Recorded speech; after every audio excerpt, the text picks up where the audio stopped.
All right. Cool. Welcome, everyone, to another classic episode of Screen Weens. On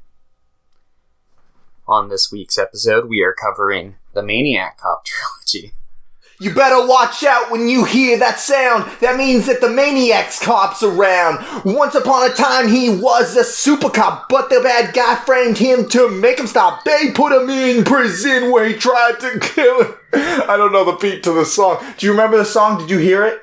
No. I don't think I did. Was it the third one? It's the credits song for Maniac Cop 2. Oh.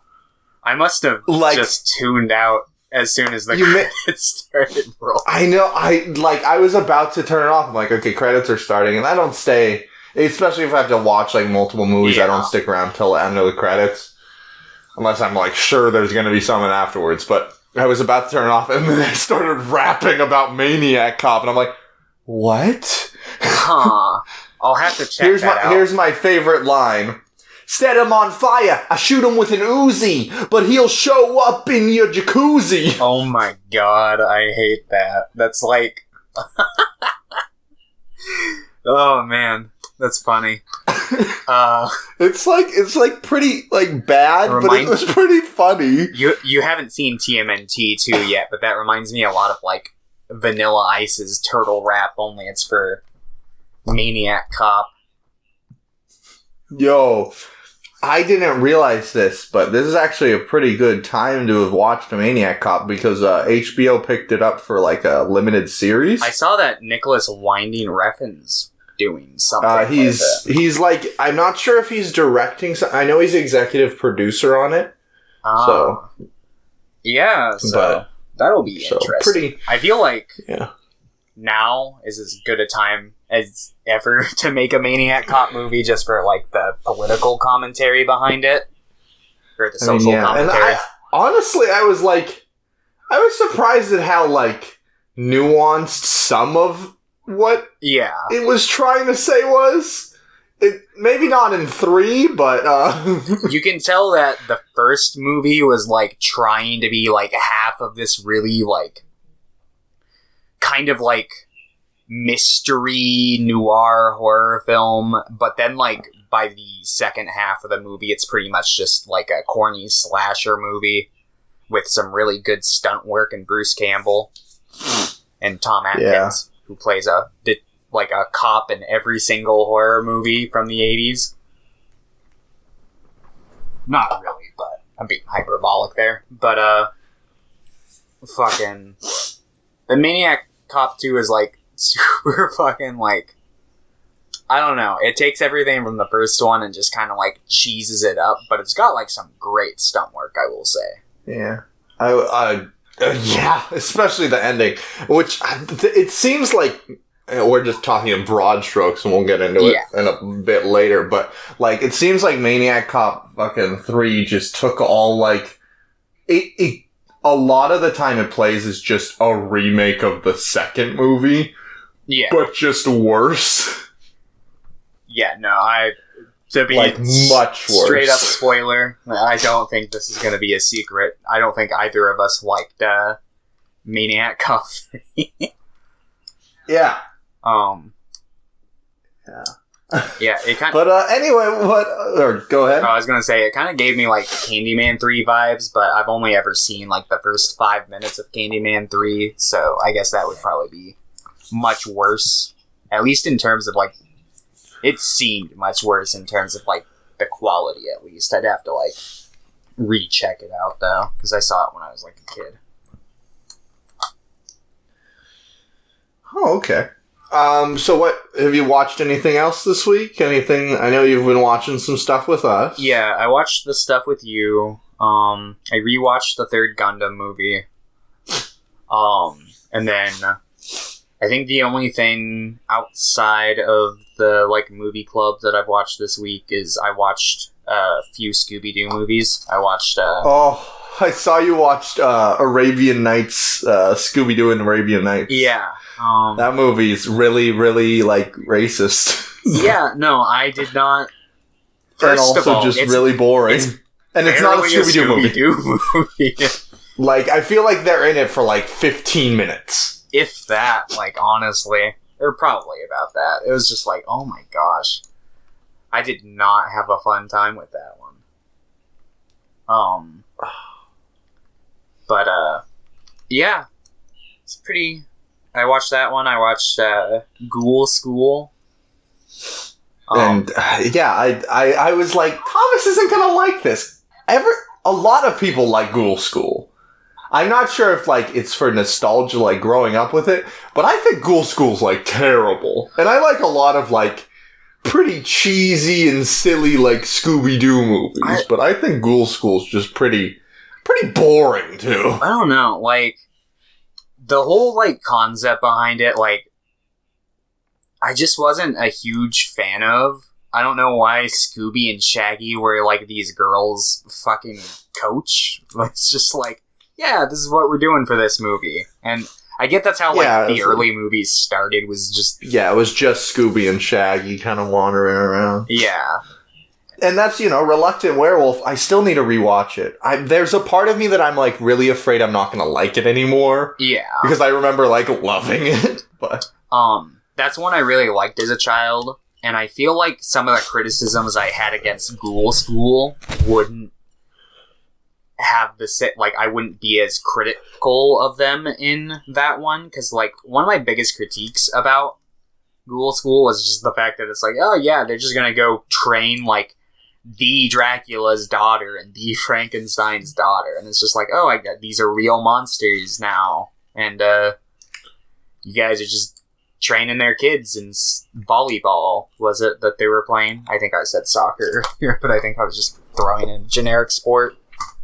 But it's just like, I don't know. I feel, because I know, like, Dracula's in Reluctant Werewolf, but that movie is just, like, so fucking... I remember it being so balls to the wall and just crazy that I didn't mind it, while this film didn't cross that level of absurdity for me. There are a lot of movies, not a lot, but there are quite a few movies where it is real. Like, there are real monsters. When I say a lot, I mean, like, maybe 4. Yeah. But then there are a couple series as well.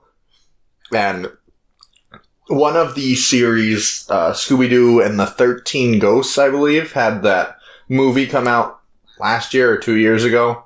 That was, like, the final part of that series that had ended in the 80s because it got, like, canceled after they, like, got rid of the 12 ghosts. And in that series, it's just Daphne, Shaggy, and Scooby. It's like a really weird dynamic, but I really want to watch it because of that. I've seen, like, bits and pieces of that one, because I remember, like, that trio. I believe that's when Shaggy originated the red shirt, if I remember correctly.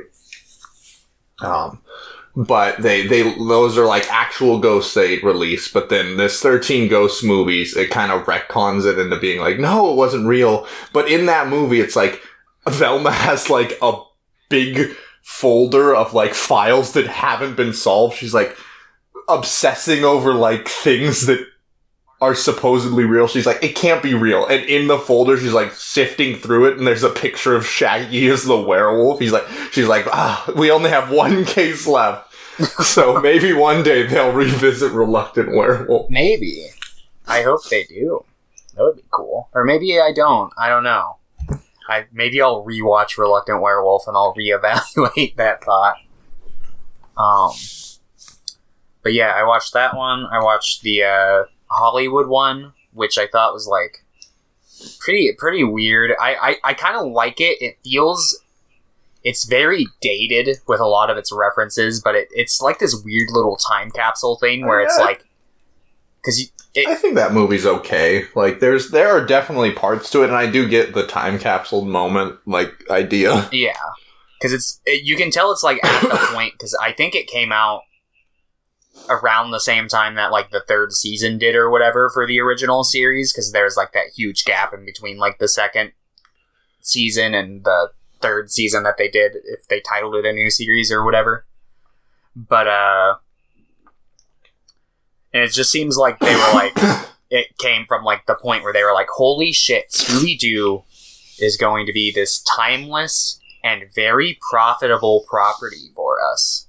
Yeah, it's crazy. It's like the only Hanna-Barbera thing that, like, consistently sticks around. Like, it'll be gone for, like, maybe 7 or 8 years, and then it'll come back in, like, full force. Oh, yeah.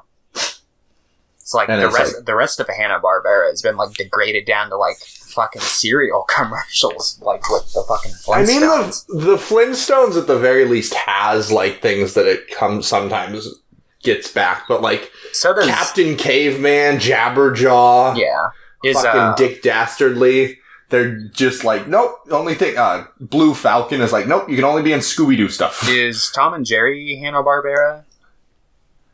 I don't believe so. I think, like, somehow, like, because they might own, like, the rights now or something? Oh, I guess, no, it was Hanna-Barbera. Okay.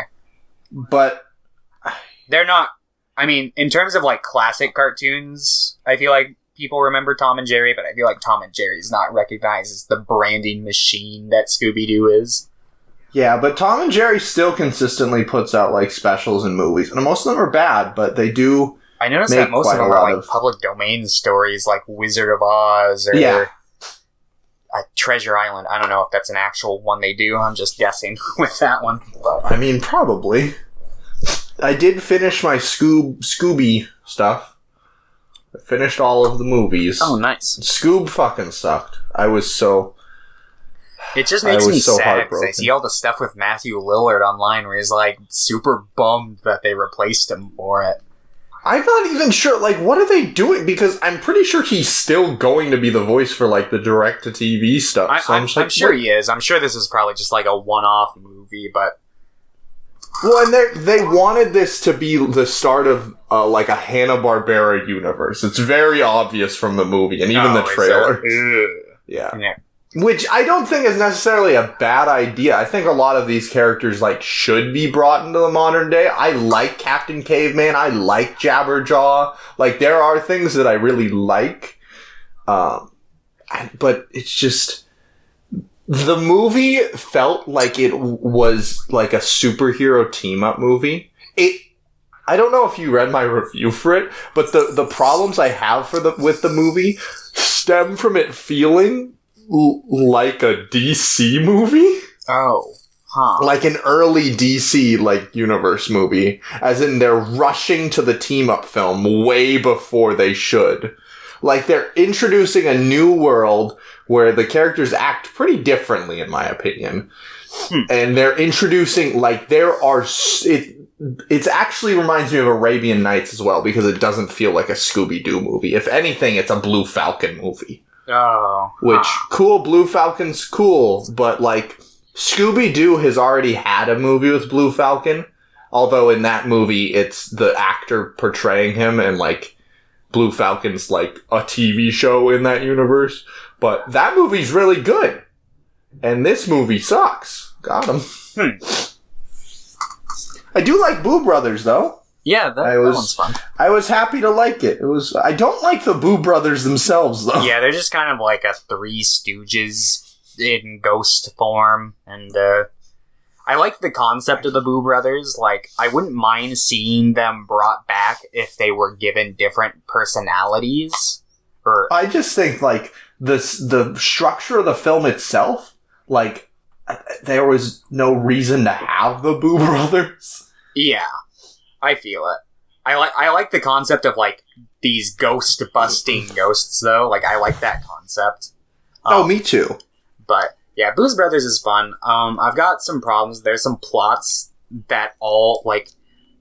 Spoiler alert for Scooby-Doo and the Boo Brothers, or Meet the Boo Brothers, whatever the fuck it's called.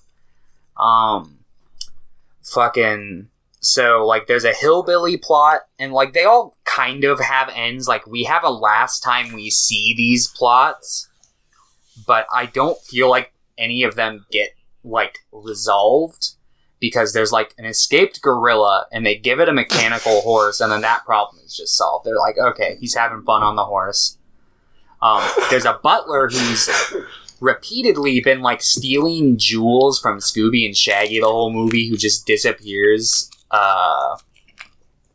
There's, like, is it the gorilla who gets them? Like, there's, like, a scene where, like, he's, like, trying to steal from one of them. And I think, like, the gorilla catches him and, like, smacks him around or something. Rips off his arms. Yeah, there's, like, a scene where he gets... Oh, no, it's the Boo... That's what it is. One of the Boo brothers, like, sticks his head through the door and scares him away, and that's the last time we see him. Yeah, though that's what I'm saying about the Boo... It feels like the Boo brothers stuff, like, just is used to kind of, like, rapidly finish a storyline, like, without a proper ending. Yeah. And also, I feel like their scenes just take up too much time that could be used to properly end these things. Yeah.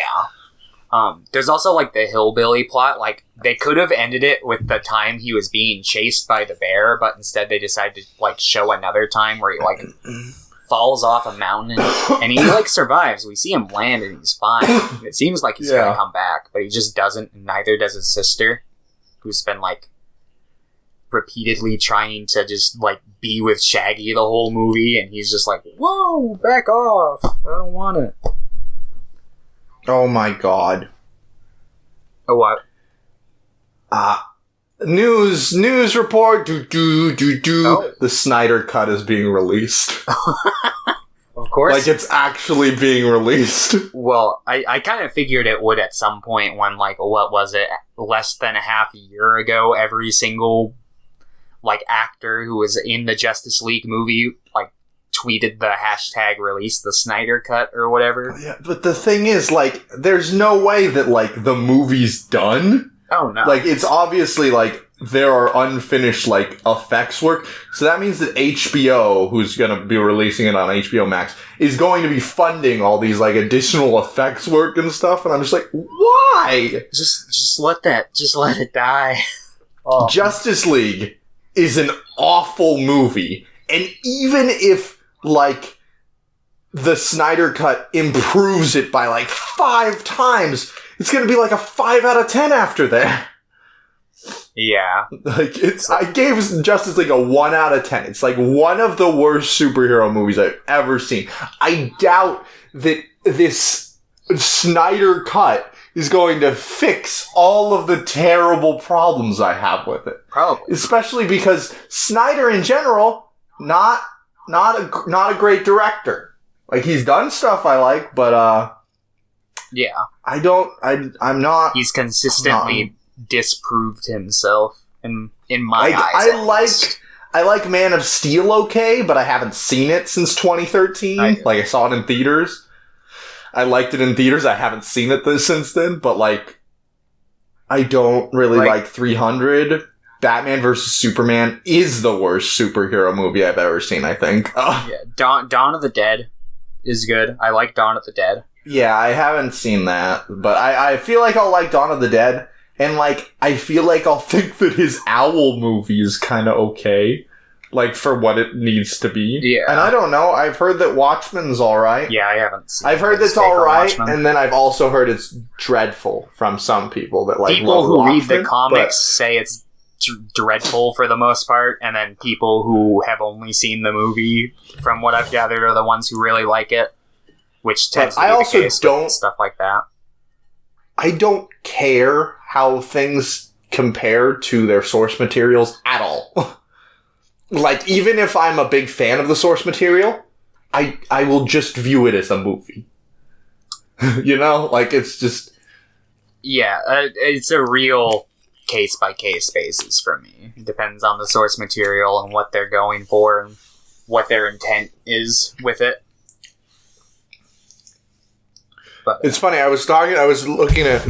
Side note, I was looking at, like, J.K. Rowling being transphobic again.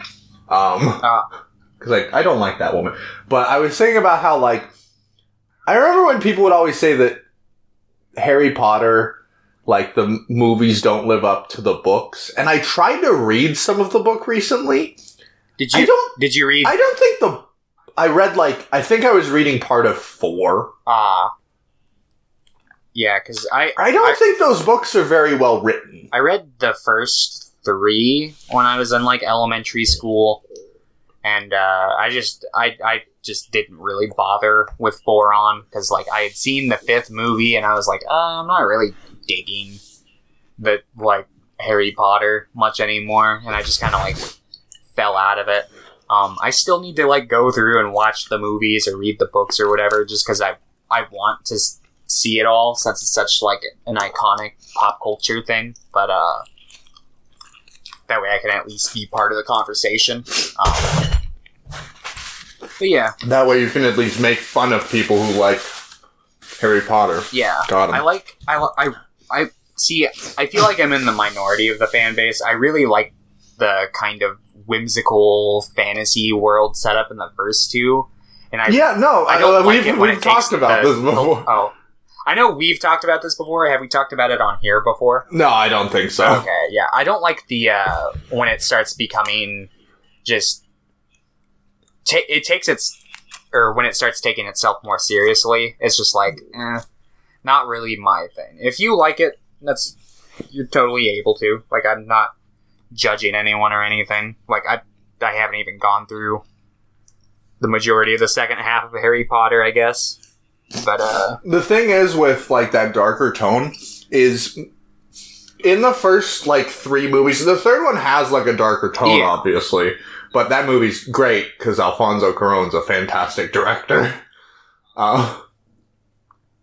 But like after the 3rd movie, it really like takes a nosedive into like a lot darker territory, and like there's a big tone shift. But the thing is, you're kind of no longer like lost in the whimsical nature of the world that J.K. Rowling built, which I think is the best part of her series. Mm-hmm. And then you're instead like, hey, we need to focus on this character development because the world's a lot less interesting, and we're focusing a lot more on these character dynamics. But the thing is, in Harry Potter, I think the character dynamics and the character growth and all of that, it kind of just sucks. Yeah, I remember just Goblet of Fire being a big fucking, like, who am I gonna go to prom with? Not really, but that's what it felt like. Yeah. Because that's when they started doing, like, I don't know if it was necessarily a love triangle between Harry, Ron, and Hermione, but... Because I haven't watched Goblet of Fire in years. But, I know that, like, Ron starts becoming, like, edgy Ron around that point. Edgy Ron! Edgy Ron! But... yeah, I don't know. It's not like I don't dislike the movies for the most part, but I don't... like, I consistently see on Letterboxd, like, some of the people I'm, like, mutuals with will, like, rate them all, like, 10 out of 10s, and I'm like, there's not a Harry Potter movie in my mind that gets anywhere close to a 10 out of 10. Yeah, that's how the closest thing is Prisoner of Azkaban, which I think I gave an 8. Yeah. I don't know. I don't remember what I rated them. I think I was, like, given 7s when I was watching them, like, a year ago, but I only watched the first 2. I started, like, for the most part, I didn't get far. I think that the bookends of the series are really good. I think that 1, 2, and 3 are really good. And I think that 7 Part 1 and 7 Part 2 are really good. At least from what I remember. No, 7 Part 2 is really good. 7 Part 1's okay. Okay. But, like, Goblet of Fire is still good in my opinion, but that's when it's, like, about to take a nosedive. And I think number 5, Order of the Phoenix, sucks. I think it's terrible. Order of the Phoenix was the last one that I've seen. Like, that's the furthest I've gone into Harry Potter. And I remember, to be fair, I was, like, probably, like, 12 when that came out at the, like, latest. But, I just remember it being so fucking just boring. Maybe I probably wouldn't think that today, but I don't know. I need to watch through the Harry Potter movies. Watch, like, 2-3 months from now, I'll have watched all 8 movies and I'll be singing a completely different tune. You'll be like, this is the greatest movie series of all time. Like, holy shit. I also really I just don't agree with people that are like, oh, Umbridge is such a compelling, like, scary villain. I'm like, she's just fucking boring. Umbridge is, she's the lady in episode 5, the 5th movie book, Order of the Phoenix. Okay. She wears all pink. She's like, haha, child abuse, haha. Yeah, I don't really remember that character. It's just a really forgettable story, in my opinion. Huh. Like, there are parts, like, the very end... Oh, is she that teacher that good. they all, like, fuck with or whatever? Yeah. Yeah, okay, I do remember her. Don't they, like, feed her to, like, Hagrid's brother or something like that? I mean, kind of. She does come back, but... Okay.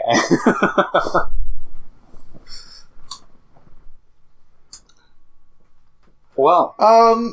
And then I did watch, we watched One Sings, the Other Doesn't. Yeah, that was the other day.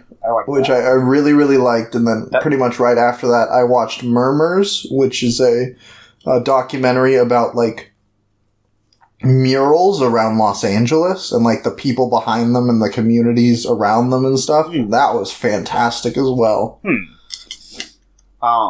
Yeah, I'd probably say the one who sings and the one who doesn't. That was probably my second favorite Agnes Varda film I've seen. Yeah, no, I've been getting it back into Agnes Varda, trying to watch. I was almost gonna watch more of her movies last night, but instead I watched the last season of the She-Ra Netflix show came out. Okay. And I was a really big fan. There are a lot of Netflix shows that are like aimed towards kids that I think are fantastic. Like that show's pretty great. I think the first season's pretty like.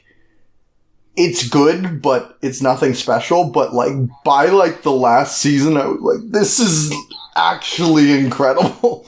Interesting.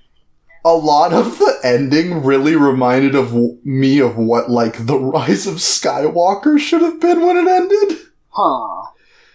Oh, and, like, there were scenes that very obviously were, like, influenced by Star Wars as well. So I was just like, this could have been Tross. Yeah, could have been, but it wasn't. I need to go through that trilogy here soon. Now that it's on Disney Plus, since I still haven't seen Rise of Skywalker, and I've had things spoiled for me. Like I know Palpatine's in it, and I remember I had.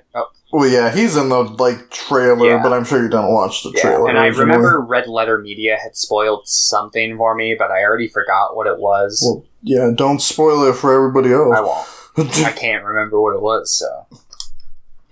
I know it had something to do with, spoiler, lightning, but that's all I remember from the spoiler, so... Lightning McQueen! He shows up, and he's like, ka-chow! I challenge you, Emperor Palpatine. You've been bringing darkness to this universe for far too long. Speed. Another great fucking kid show, or cartoon aimed towards children. Troll Hunters, by Guillermo del Toro. Yeah, I've seen, like, part of the first episode when it, like, first came on Netflix a couple years ago, but I never, like, watched the full thing. But that had 3 seasons, and then there was the other show, 3 Below, and then the third show, the final, and, like, the trilogy is coming out in 2 months, I think? Something like that? Oh. Very nice. Yeah. That and obviously the first 2 seasons had the voice of Anton Yelchin in it. No. He was fantastic. He's, like, really good in that role. Yeah. Huh. But, I believe Emile Hirsch took over for him when he passed. Remember him? From Killer Joe? Oh. Yeah. And Speed Racer. Oh, he was in Speed Racer? Yeah, he plays Speed Racer. Oh, nice. I didn't realize. You like that movie? I haven't seen it. I've seen, like... Oh. It looks very, like, visually pleasing, though. And I've heard, like, pretty decent things about it, for the most part. I think it's really good. It's probably my favorite movie from the Wachowski sisters. I mean... But that's because I don't really like the Matrix. Like, I think it's alright. I haven't seen the third Matrix. I've heard it's really bad, but I also like a lot of, like, movies people think are bad. Yeah. But other than that, Jupiter Ascending fucking sucks. Haven't seen Bound. I've heard Bound's really good, but nobody's seen that apparently. And Cloud Atlas is alright. Yeah, I haven't seen Cloud Atlas. But Speed Racer, that's a good movie. Huh. I grew up like watching the show though, like the original anime, so. Oh, okay. And yeah, that's about what I've been watching. Very nice, very nice. Alright, you ready for some questions from Pierre? Of from the course. other room? Yeah, sure. Alright. Okay, number 1. Who's your favorite Pokemans? Mine's Charmander. I feel like Pierre's asked who our favorite Pokemon was before. Yeah, Maybe not. I feel like... Mine's Blaziken, though. I like that Blaziken's just like this giant fire chicken that kicks people in the fucking head. What do you think? I don't know. I like it changes around every like couple years. I might like find a new Pokemon I'm kind of into, but whenever I like go back and try playing one of the games, but oh jeez, I don't know. Probably I like Psyduck. He's pretty funny. Psyduck's pretty cool. You kind of remind me of Psyduck. I could see that. Yeah, I'm just gonna say Psyduck for right now, just to move this question along. That way, I'm not parked here all I day. also like Machoke. I like Machamp as well. I also like Machoke. I like the whole Machop lineage. They're pretty cool.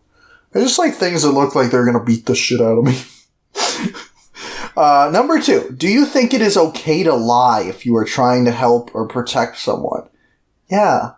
Like, if I was Spider-Man, I wouldn't tell Thomas that I was Spider-Man, because if I did, that could endanger him. I mean, I guess with that Spider-Man logic, I think it's better to be honest. Like, I don't know. The only way I could think of, like, where I think it's a case-by-case basis, but I think above all, like, it should be honesty. I think the only time you should lie is if it's like something just like maybe if it's like fuck, I don't know, if something that like puts somebody's like life in danger if they knew the truth or something, I could see like lying being like justifiable there. But in most cases, if you lie, you're gonna be the bad guy.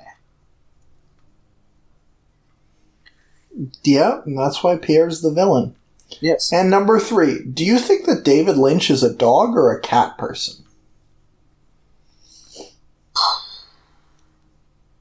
I don't think he's either. I don't think he fits into conventional categories like that. I feel like he's more of a reptile person. Like he loves reptiles? Probably.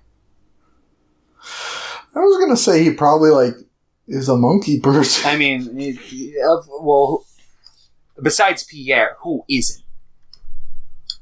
That's true. Yeah, I feel like David Lynch just really likes animals in general. Yeah. Because he's like, they won't watch a movie on their phone. Alright.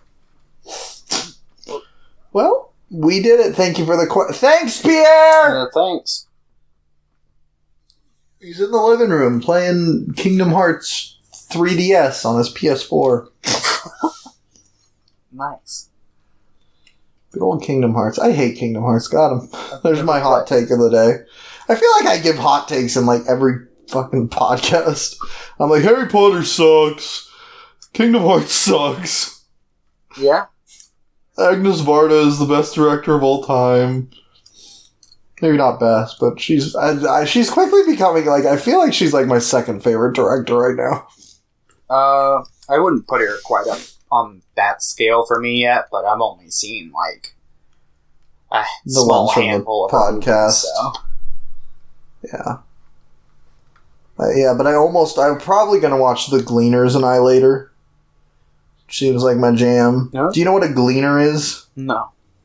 It's like a scavenger that goes around like already reaped like fields looking for like potatoes or turnips that were left behind. Oh. And she just does a documentary on them. Huh. It's apparently fantastic. Okay. Yeah. I love Agnes Varda. Alright.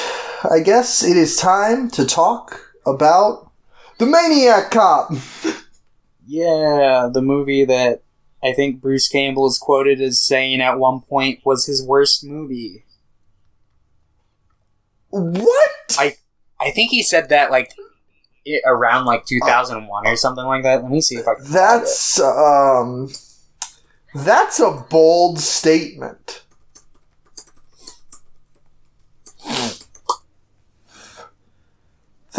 That might just be one of those like rumor things I've heard around. So let me double check.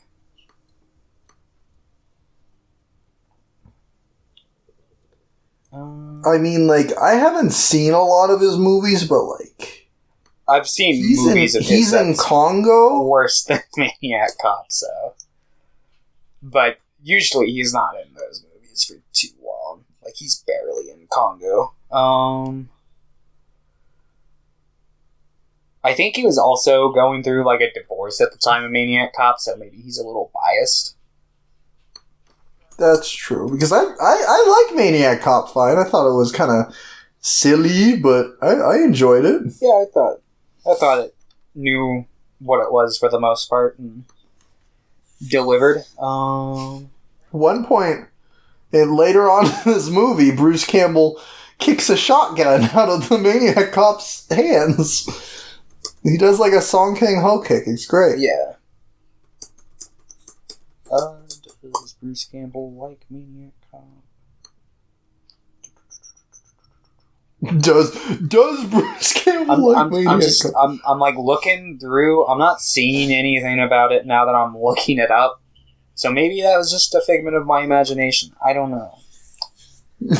Maybe Thomas is putting his own biases in. Maybe. I mean, I didn't hate Maniac Cop, so. Ayo. Anyway. Alright, well. So Maniac Cop. You want to take this over? You want to go? Sure.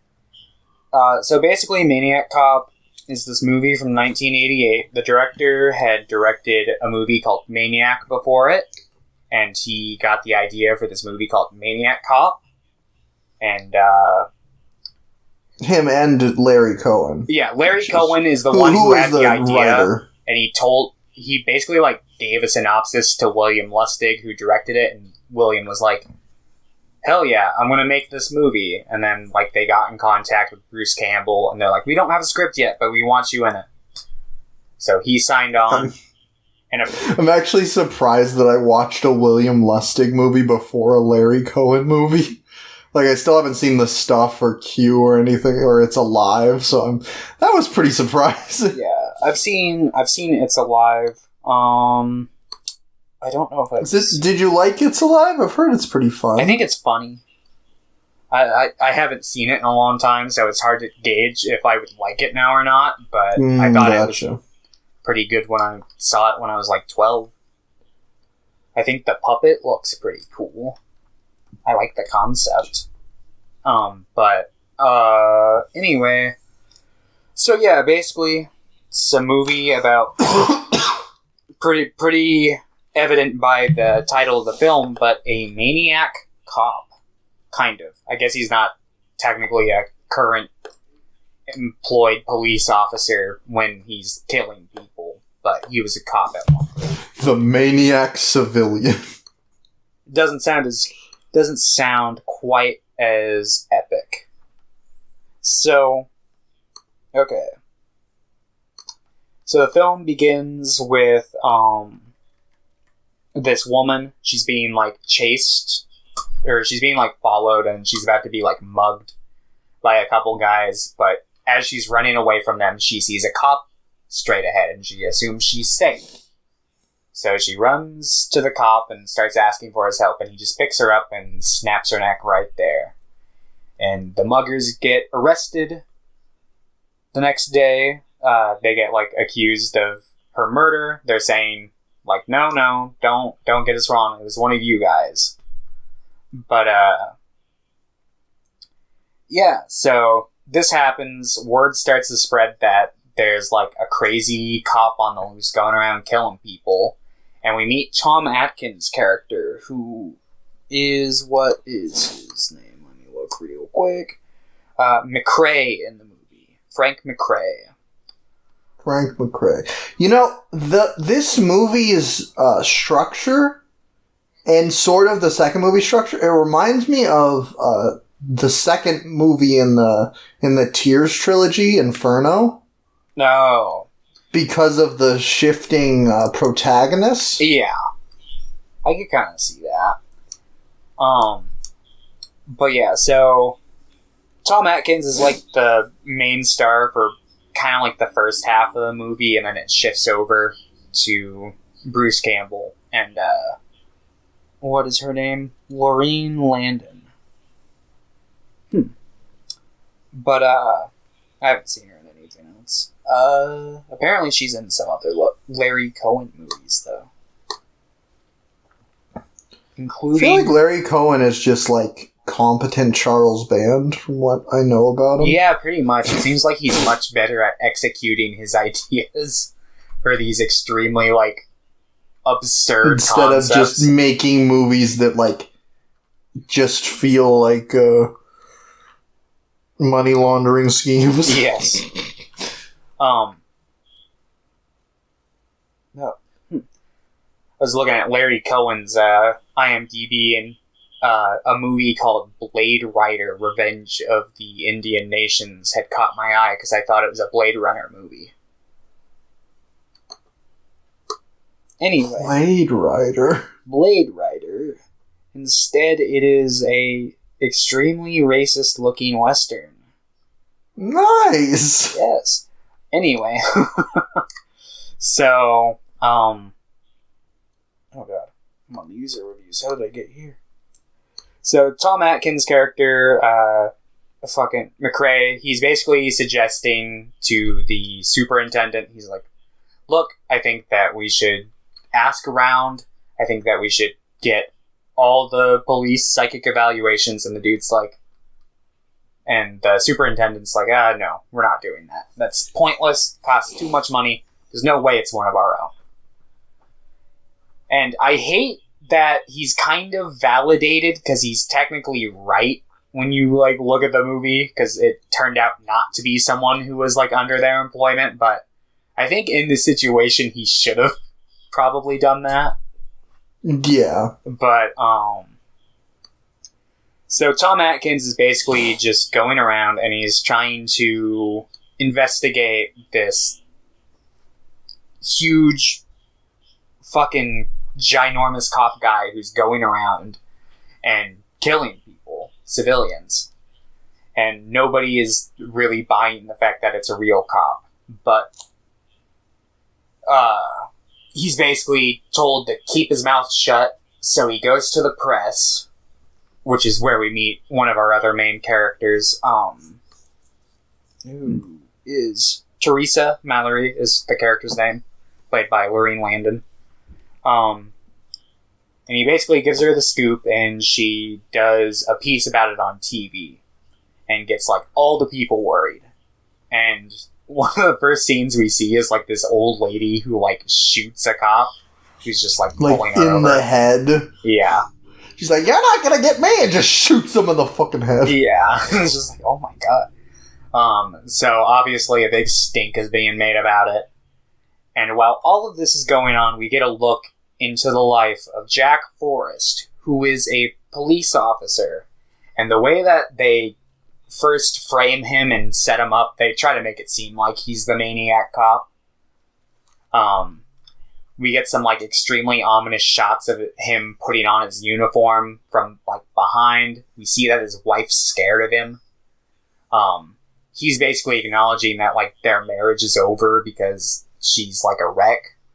And he's just like, look, I'm going out to work. And she's, like, giving him grief over that and blaming him not wanting to be there. on, or him going to work all the time because he doesn't want to be there with her. And he tells her, like, oh, they'll go for, like, a drive or whatever as soon as, like, he blames his frequent night shifts on, like, a flu that's going around, so he has to, like, work more shifts to cover for people. But, he leaves, and she immediately gets a phone call saying, like, oh, your husband's going out to murder again. So she follows him to this hotel room where it turns out he was just cheating on her. With, Teresa Mallory. Yeah, Teresa Mallory.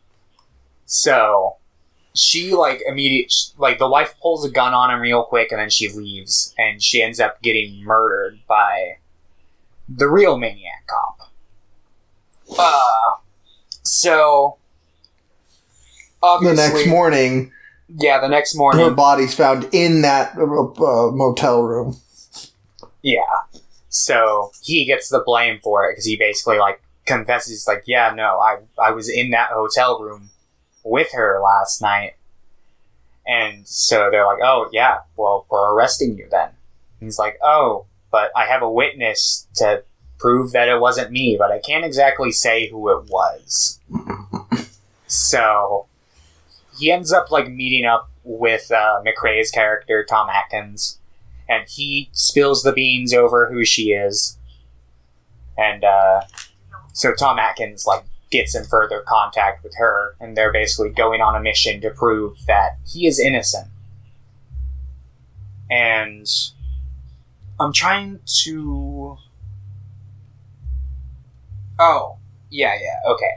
So basically, he investigates Teresa Mallory. He's like, did you tell anyone about your relationship with Jack? Because nobody knew about it, but somebody must have known about it, you know, because the Maniac Cop is setting up Jack Forrest to take the blame for his murders. So she admits that she had told this woman who works at the police station named Sally Noland, who the killer was, or not who the killer was, that she was sleeping with Jack Forrest and was probably going to end up, like, getting with him when his divorce was settled. So Tom Atkins goes and he checks out Sally Nolan's desk. He's trying to, like, get some information on her, and she shows up and she's, like, super suspicious. So he just, like, leaves and kind of, like, follows her to this it's like a junkyard pier kind of place. And there he sees her meet with the real Maniac Cop, who we find out his real name is Matthew Cordell. Played by Robert Zadar. Yeah. And Robert Zadar does a really good job at playing the Maniac Cop. At least, like, physically, like, his face doesn't invoke much terror for me in this movie because of, like, I think the makeup looks kind of cheesy, but I think, like, his body language and, like, the way he, like, just is built looks really menacing. Yeah. And I think that in the sequels, I mean, he also has his giant jaw as well. Yeah. Because he has, here he had cherubism, I believe it was called. Oh, okay. So he had, like, a much larger jawline than, like, most people. Mm-hmm. To the point where he was, like, easily recognizable, and apparently he was cast to play villains a lot because of that. Yeah. Yeah, he's in a Samurai Cop as well, I think. Is that your favorite movie?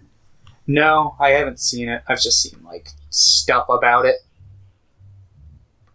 Looks pretty funny, though.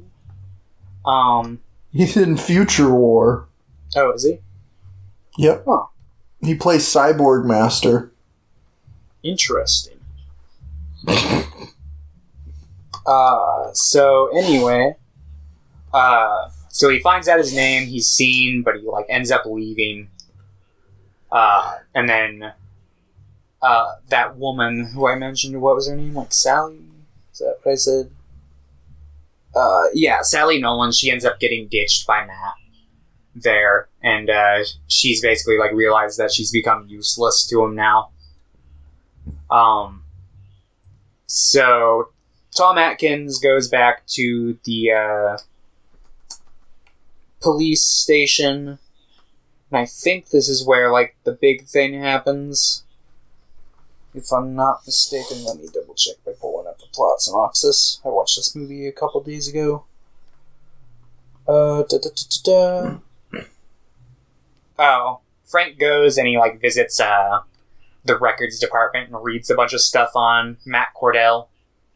And there's like the dude in the records department who's like, oh yeah, those politicians, they murdered him. And we basically find out that Matthew Cordell used to be like this really effective police officer because he was like the shoot first, ask questions later type, which caused him to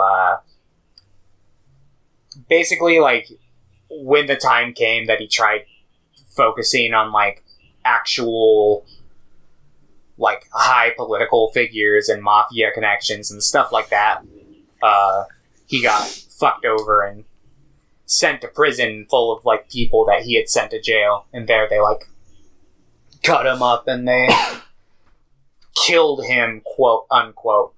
Technically he was brain dead when he left the prison, but everyone just says like, oh yeah, he died. Yeah, like everyone thought he was dead except for fucking the coroner, pretty much. So Atkins sets up like an interview with this coroner, but he that night he goes and he checks out like Sally's purse again, and she like shows up and just starts like beating him with a cane, and she's like freaking out, and then she like runs away, and we see like the police station has been invaded by Cordell because there's just like hanging policemen around the corner. And she starts like freaking the fuck out. And then like Matthew Cordell busts in and just murders everyone except for like the two main characters from this point on. He kills Tom Atkins. He kills Sally and just leaves Bruce Campbell and fucking Teresa Mallory, Lorene Landon. Yes. So he leaves those two alive, and the cops show up, and they assume that she like let him out because technically she did, but they assume that he was the one who committed all of these murders. So they have to go on the run. And they immediately go for the jail. Or the prison where Cordell died, because Atkins had set up that like meeting with the coroner. So they go to that. They pretend to be Atkins' character for a little while until the man asks. He's like, "I'm going to need to see some identification," in which they explain like who they are, and they like pull out like the newspaper, and they're like, "Look, I'm the guy who they think murdered all these people, but you and I both know that it was Matthew Cordell." Because he was not dead when he left here, and now he's getting his revenge. And the man's like, fuck you guys, get the fuck out of here. Just leave. So they do, and there's like a big parade going on where the mayor thinks he's gonna get killed, because the mayor has been like basically aware that Matthew Cordell is coming for him this whole time, and he's been hiding out in his office.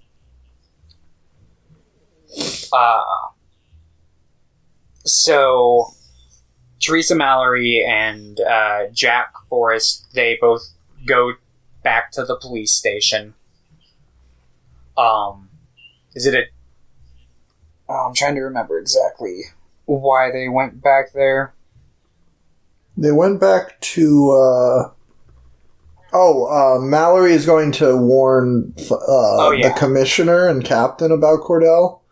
But they like don't believe her, and they arrest her instead. Yeah, and then the commissioners get killed Cordell immediately. and she like runs out the window. Yep, and then immediately like Jack gets arrested because they, like, spot him across the street. Yeah, and he's like, can you look up there? He's like, hey, not me. I'm not the one here. You can see that there's stuff going on upstairs over there while I'm over here. But they arrest him and they throw him into the back of a police van that Matthew Cordell immediately steals. And there's a big chase scene. These movies have a lot of, like, chase sequences or car sequences. Yeah, they have a lot of car chase sequences. And, like, this one's pretty decent. I like this one because it's, like, in a van. I like car chase sequences that don't, like, necessarily just involve really fast cars. Like, this one just has, like, a van. Yeah. But I think that the chase sequences in the second one are much better. I agree. And then the third one kind of sucks. But basically, fucking Mallory, is that her name? Let me make sure. Yeah, Teresa Mallory. So Teresa gets in a cop car with another cop, and she's like, go, go, go, we gotta chase that van. So they pursue, and they, like, end up on that pier again, or whatever, and, like, the cop gets out of the car, and he ends up getting killed, and then... Yeah, he, like... She goes to fight him with a shotgun, and then the shotgun's immediately, like, hit over, and Cordell picks it up, and the cop comes in with another shotgun, he's like, I'll save you, and then immediately gets shot and dies. Yeah. But then fucking Bruce Campbell runs out of nowhere and just kicks the shotgun out of Cordell's hand. Yeah, because Cordell had, like, opened up the back because he was chopping it with an axe slightly earlier than this. And, like, Bruce Campbell just literally, like, just was like, oh, taking this opportunity just to bust down the door and jump out. But then Cordell tries to escape. He gets back in the van and he, like, starts to drive away. And Bruce Campbell's like, nope, I don't fucking think so. So he, like, jumps on the side of the van and starts to, like, fight Cordell. Yeah. And Cordell's, like, distracted, so he just starts, like, driving to the end of the pier and gets impaled by, like, a pipe. Yeah, and then just crashes into the river. Yep, and then they pull Bruce Campbell's character's okay, he's fine. They're just chilling on the pier with all the police as they, like, pull out the van at the end of the movie and find that it's empty, and then we see Cordell's hand raised from the water and touch one of, like, the pillars of the pier. And that's the end of Maniac Cop. Yeah.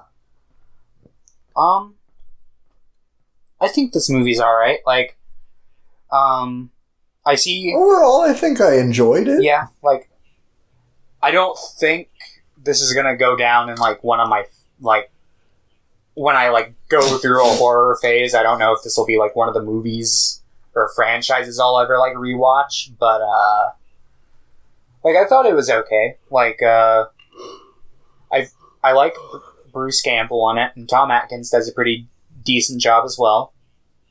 Yeah, those two definitely, I definitely liked their performances. Yeah. Everyone else was kind of, I do like William Smith as the captain, because of his, like, weird, like, hey, man. He has, like, this weird, like, gruff voice. He's like, fuck you. He just always says, fuck you. Yeah. I don't necessarily think it was a good performance, but it was memorable in a movie that I don't think was very memorable. Yeah. Did you see the cameo by Sam Raimi? Yeah, I did. Yeah, Sam Raimi at one point appears... Apparently, he's got a cameo in the second one, but I didn't notice that one. I didn't see... I saw Ted Raimi in the third one, though. Yeah, I noticed that one, too. Also, Sam Raimi was the second unit director for this movie. Oh. He's uncredited, but he was the second unit director. Oh, very nice.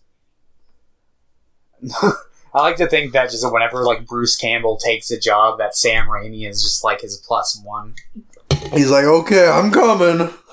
Alright, you don't have to pay me, I just gotta be able to hang out on the crew with everyone. I'm ready for the inevitable, random cameo from Bruce Campbell and fucking Doctor Strange 2. He's supposed to play the villain in Doctor Strange 2. Have you not heard that? Is he? Yeah. Beautiful. I know. I'm actually like super fucking excited for it. That's amazing. I'm legit excited for that one. It's been a while since Sam Raimi has directed anything, and I think that he's really good with his superhero stuff. If he's not Was his last movie Oz? It might have been. I can't think of a thing aside from like some episodes of Ash vs. Evil Dead. I don't think he's directed any films. He's been producing, but yeah. I think it's time for a comeback, and I think Doctor Strange 2 just might be the perfect property for him to jump on. I mean, honestly, I think he'd be more well suited to direct Spider-Man 3, but I get it. Hey, maybe this does amazing. And they're like, you know what? You can direct all of our movies. That would be... Sam Raimi just is now the only director for the MCU. That'd be cool. I'd be okay with that. I'm sure he wouldn't. I'm sure he'd be like, this is way too much fucking work for one man. Yeah, he's like, I was done directing, remember? I was just kind of hanging out. Yeah. Yeah, but there are definitely parts of Maniac Cop I really liked. I do like the lead performances quite a bit. I like the structure of the film. I think that the movie has, like, a lot of things to say. I think that it gets kind of muddled in the second half, which is why I think I like Maniac Cop 2, because even though it gets a lot cheesier and goofier, what it's saying is pretty consistent throughout the whole movie. Yeah. But overall, I think this movie's pretty good. At least I do. I don't think it's great, and it's definitely like a forgettable movie. I will probably never rewatch this one. But I enjoyed my time with it, and that's all you need from a movie sometimes. Yeah. I'm going to give this one a 6 out of 10. That is also my rating. So, cool. Unanimous 6 out of 10. Do. All right, let's talk about Maniac Cop 2, though. This one. Which William Lustig has said is his best film. Yes, and there is some interesting trivia that I figured out about this film that I want to talk about a little bit. So, this film cast Claudia Christian, who I guess just was like the biggest interference with this film. Like, I'm surprised this film was like able to stand after like the shit I've like heard about. So, okay. Apparently, they didn't even originally want to cast her. She was like a producer's choice that they just kind of had to be like, okay, we'll take her in.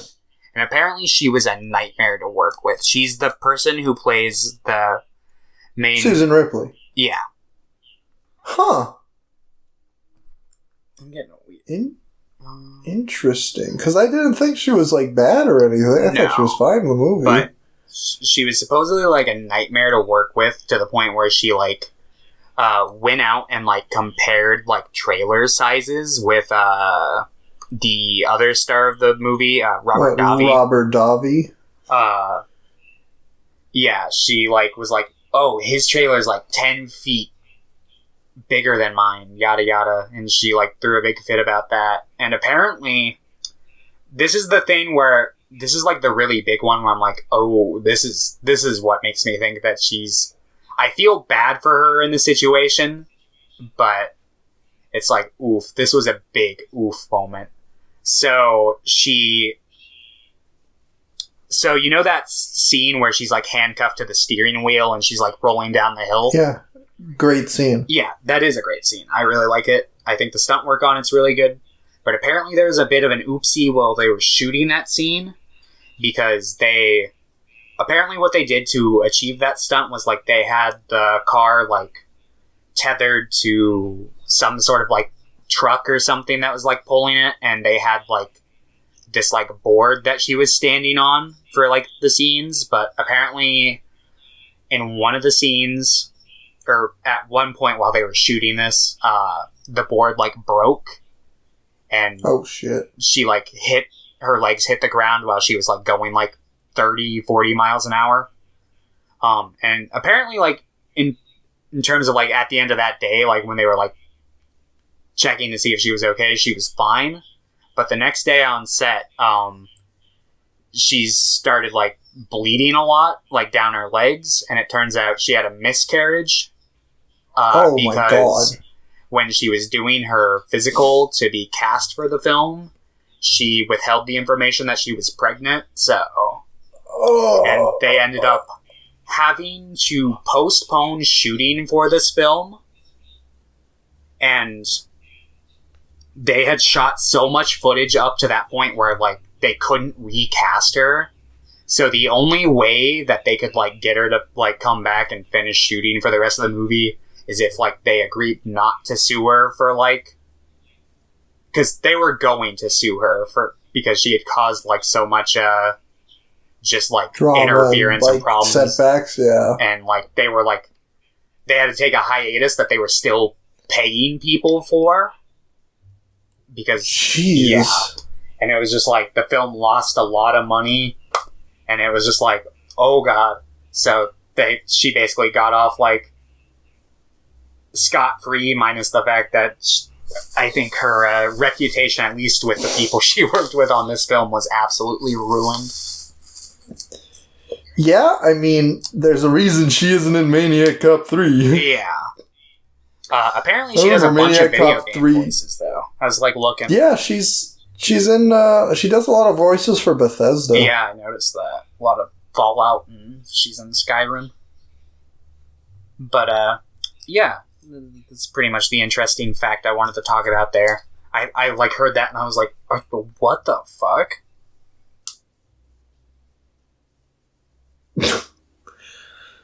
So, yeah. That's an interesting piece of trivia for this movie. Yeah, that's pretty crazy. But despite all that, the film... Despite all that, the film feels a lot, like, more cohesive than the first. Yeah. Apparently, like, I watched a video that was, like, talking about, like, the kind of, like, behind-the-scenes process of the Maniac Cop movies. And basically the director was, like, looking to step it up. He wanted to improve this movie in pretty much every way he could from the first one. And yeah, I think in terms of at least its presentation, I don't know. It's a lot cheesier than the first one, but, like, I like this one a lot more. Yeah, me too. I thought it was much more enjoyable. It had much better, like, production all around. The stunt work was a lot better. I also think that the main character is a lot more interesting. Yeah, like just as a character. Yeah, I liked... This is really surprising. Bruce Campbell's great in the first one, but he's not a great character. Like, his character's not great. Yeah, I agree. And I think Robert Davi was a lot more interesting in this movie. But yeah, so basically this movie begins with a, like, little corner store robbery. Yeah, it shows, like, the first couple minutes are literally just the end of the first movie. Yeah. It's just flashbacks. I kind of like that with, like, horror movies. Yeah. Because it's just like, hey, catching you up on stuff. Yeah, I think it's fine. Big trope for, like, 80s horror movie sequels to do that, and I don't think it's a bad thing. In fact, as a kid, I enjoyed it a lot, because I would just, like, jump blind into a lot of sequels. Fun fact, I watched Poltergeist 2 and 3 before I ever saw Poltergeist 1. Oh, so, do you think that's one reason you like it so much? Maybe. That's a strong possibility. But I haven't watched those movies since that time I watched them as a kid, so who knows if I'd even still like them. I just remember them being pretty decent. Pretty decent. But yeah, basically, there's, like, a dude. I kind of like the scene. I think it's funny. Because the guy's, like, robbing the store, and he's like, why don't we just start scratching lotto tickets? It's okay. I'll wait until your boss gets back. Let's do it. A lot of the, like, regular, like, random one-scene characters are also pretty, like, memorable. Yeah. Like, there were a lot of scenes in the first ones that I liked, but nothing that really stood out besides, the lady going, "You're not gonna get me," and shooting a cop in the fucking head. Yeah. There's a lot more, like, corny memorability to this movie, for sure. Yeah. But, yeah, basically, like, the dude turns around suddenly because he senses someone behind him, and there, standing at the end of the store, is Maniac Cop. Matthew Cordell comes up, kills the clerk, gives the guy the gun, and leaves, and then the cops come and arrest the dude. He's like, no, it wasn't me. It was a cop, I swear. They don't arrest him, they shoot him. He dies. They do shoot him. I forget. Because that's the next guy you're thinking of, I think. Because he had the gun up and they just open fire. Yeah, he just puts the gun back in the guy's hand after he kills the clerk. Yeah. So, basically the next day, we see the new commissioner, because the last one got killed. Also, the mayor, we forgot to mention this, the mayor gets killed at, like, the very, very end of the last movie. Like, it shows him in his office after everything's, like, said and done. And, like, Matthew Cordell's, like, behind the curtain, and it shows him, like, leave behind the curtain, and we just hear the mayor scream. So, there's a new mayor in this one. But, basically the new police commissioner is, like, basically telling Forrest and Teresa Mallory that's like, hey, you guys are clear. You're not responsible for any of the stuff that happened last movie. You're completely good to go. You just gotta undergo some psychic evaluations, and then you can go back to work. So they go and they visit the psychiatrist of this movie, who is Claudia Christian's character, Susan Riley. And she's like, oh yeah. She's also a much more interesting character than Teresa Mallory. Yeah. She basically, like, gives the thumbs up to Jack Forrest. She's like, yeah, you're good to go. You can like, be a cop again. But Teresa Mallory's character is still a little fucking psychotic, because she's basically, Jack realizes, he's like, look, people aren't going to listen to us. Who cares if they know it was actually Matthew Cordell, if they think it was some other guy? At the end of the day, we got the suckers, so who cares? And then she's basically like, no, Matthew Cordell needs to be held responsible. People need to believe it. And he's like, whatever. But he gets, like, killed off in the next scene. He's, like, at a newspaper stand, and he gets, like, just stabbed. And, yeah, I was, like, I don't know why. I wasn't really expecting that. I was. I don't know why. I usually am, like, when I watch a horror sequel, I'm like, well, the person that survived is going to die within, like, the first 20 minutes. But I don't know why. I think just the way they were framing it, I just thought the newspaper guy was going to die. And then he's just, like, gets stabbed through the back. And I was like, oh, bye, Bruce Campbell. Yeah. Yeah, it is just, like, I don't know, pretty popular trope to kill the last character of the last movie. And, yeah. I don't know. I just had that gut feeling. I was just like, he's gonna die in this movie. There's no way Bruce Campbell is sticking around this movie. And I was right. But, so Robert Davi is another cop. He goes and he, like, But he's, like, insane. Yeah, he's very much a Matthew Cordell-esque cop, where he's just like, I want to shoot first, ask questions later. Yeah, Sean McKinney. Yes. So he has to go to this psychiatrist because he shoots somebody. Yeah, he shoots somebody.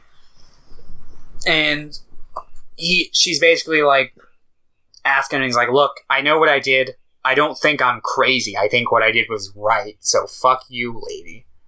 And she's like, oh, you're not a big fan of shrinks, I see. And he's like, absolutely not. I don't like it when people get into my head. let me see. So basically, yeah, so Maniac Cop is going around. He's killing people. He kills, like, a cop that's, like, towing some dude's car. It's a shame, because I really liked this cop. Like... Yeah, he's like, listen, you better get to the scrapyard pretty quickly. Yeah. Or we're gonna junk... Your car's gonna get junked, pretty much. Yeah, because he's towing, like, this really nice car from this, like, rich asshole who's just, like, tearing into this cop, and he's just like, fuck you, you better get there quickly, because it's gonna get scrapped. But he immediately, like, gets stabbed in the head or whatever the fuck it is, and then he dies, and Maniac Cop lets the dude's car off and just, like, takes the dude's tow truck. And then, let's see. Susan goes and she talks to, the, like, newspaper guy the next day, and she's like, did you see the killer? And then she realizes he's blind, and she's like, oh, well, did you, like, touch him at all? And he's like, yeah. And he basically, like, describes this scenario where he was, like, in World War II, and he was, like, he had to, like, hide under a pile of, like, dead frozen bodies to... Yeah, he wasn't even necessarily hiding. Yeah, he was just, like, pinned. Like, yeah, he was just underneath frozen corpses, the only thing that was really keeping him from freezing. Yeah. That guy was pretty good. I like that guy. Yeah. I like him as a character, and I think that was Robert Earl Jones. He was good. But basically he says, like, he touched the man's flesh and it felt cold as ice. Yep, that was James Earl Jones' dad. Oh, nice. Huh. But, and that was something that they had, like, said in the first movie, too. We didn't mention that, but, like, apparently, like, Matthew Cordell is, like, cold as ice. So, yeah, let's see. I'm reading the synopsis here, because this is where I get a bit hazy. Oh,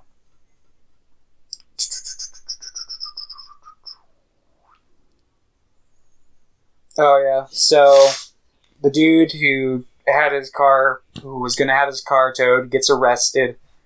And, of course, he passes the message along that it wasn't him, it was, Maniac Cop.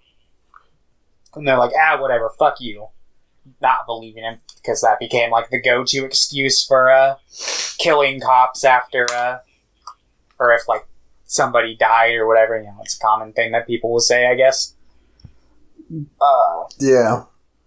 But basically, this gets Teresa Mallory all worked up, and she's like, I'm gonna go, I've got, like, this thing on TV tomorrow. I'm gonna go, like, basically, like, tell everyone Matt Cordell is still out there and let them know, like, who he is and get this all taken care of. Because people obviously don't buy that it was Matthew Cordell.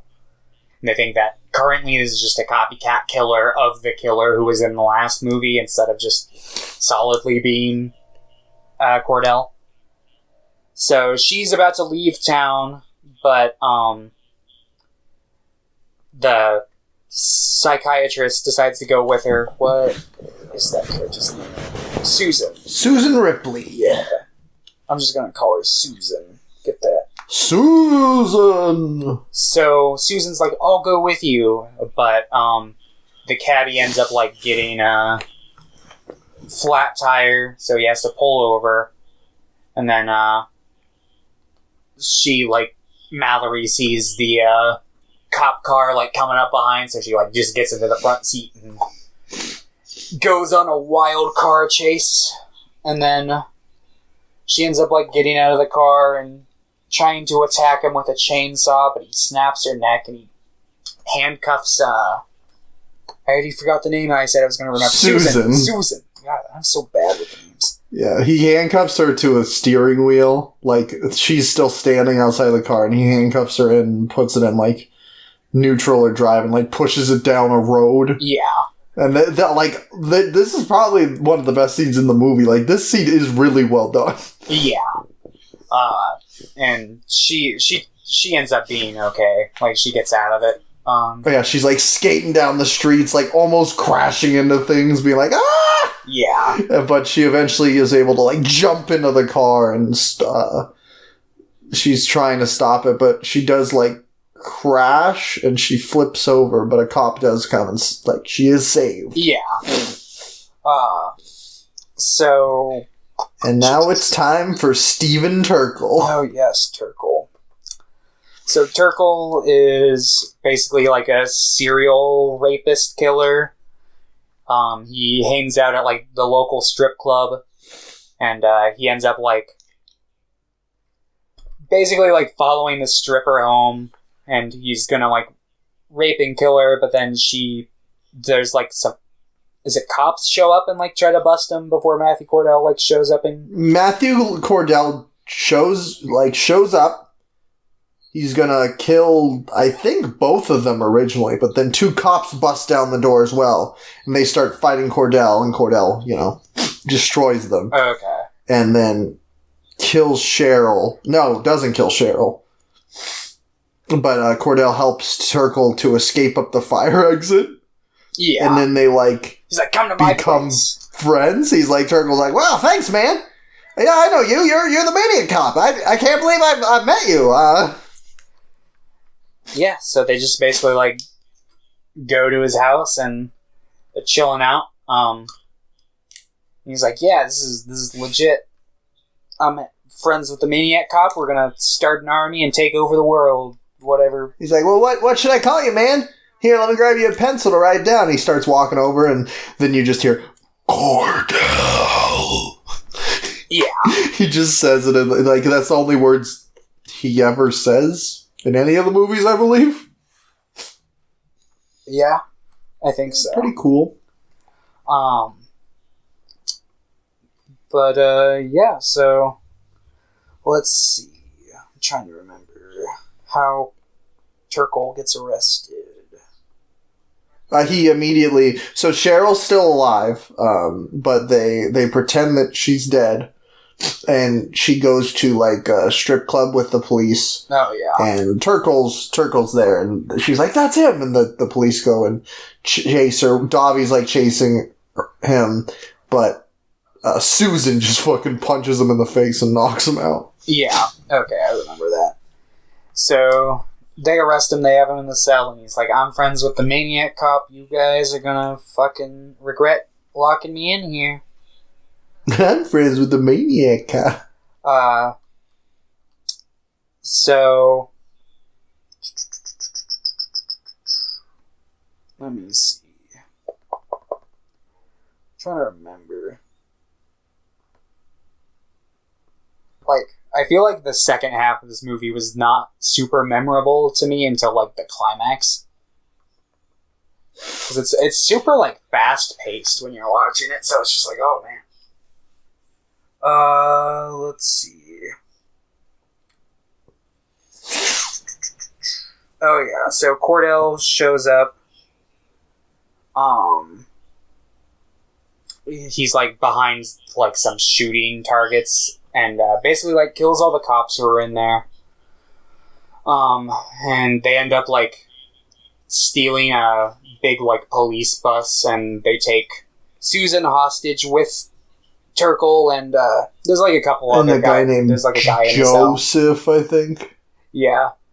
And yeah, they go to they go back to Sing Sing. Yeah. And that's like the prison where he died, right? Yep. Okay. Where it all began. Yep. And Turkel is like disguised as a police officer. They get in. But then basically, yeah, shit happens. Fucking Turkel and, let's see, like, all the police show up, and they basically, like, they're like, hey, Cordell, we'll completely wipe your record. You'll be free of all your crimes. Yeah, because Robert Davi's, main goal in this has been to, like, convince the fucking was it the DA or the mayor? Whoever was, like, originally behind getting Cordell, like, convicted. He's like, I need you to confess. Like, this is what you need to do. And so he gets the guy to do it, and this, like, gets Cordell to, basically, like, kind of stop what he's doing. And this pisses off Turkle. He's like, hey, goddammit, we were supposed to take over the world. But fuck you, you betrayed me. And he, like, stabs him in the back. And then, like, Cordell gets, like, lit on fire by all the prisoners there. And then he, like, lights Cordell on fire, and they, like, jump out of a window and land on a bus. Yeah, Cordell, the only thing Cordell really does in the prison is he kills the 3 people that killed him. Like, there's the 3 people that killed him originally. He's just like, I'm going after him. Yep. And he does. He kills him. And then Turkle's like, I thought we were friends, man! What the fuck? And he's on fire, and he grabs him, and then he runs out of a brick wall. Like, he just breaks through this brick wall, falls like 6 stories into a bus, and then the bus explodes. Yeah. And, Cordell's, like, given, like, a funeral. They, like, bury him next to, like, a bunch of other cops.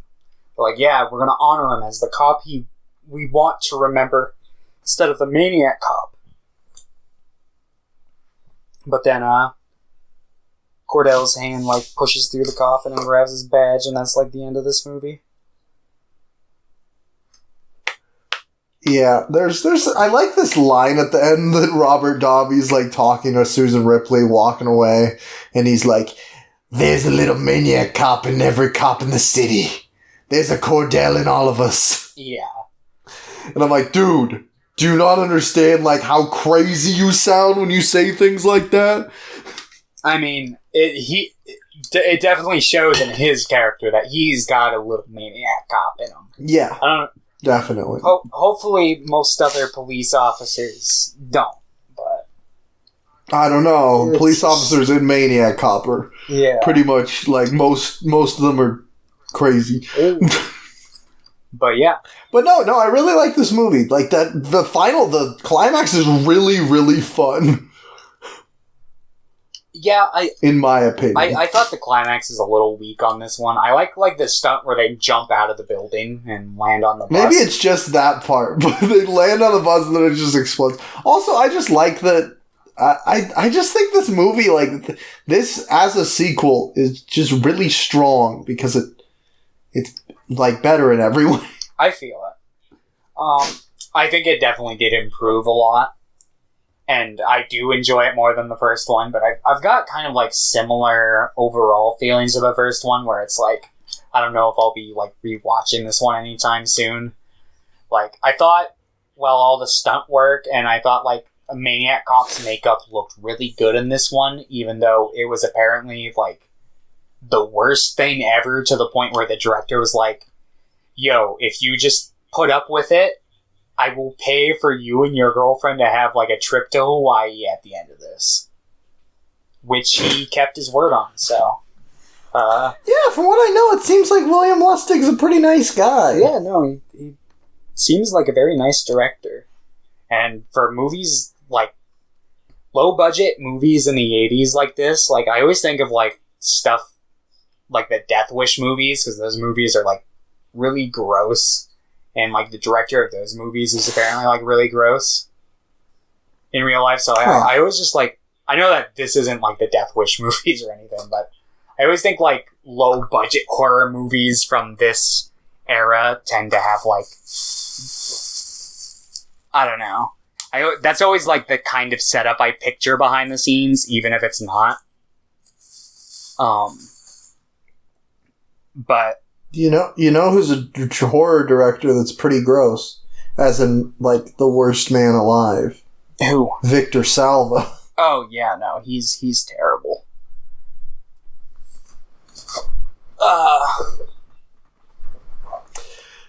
But this movie, I'm giving this movie a 7. I really liked it. Like, it's not anything, like, amazing.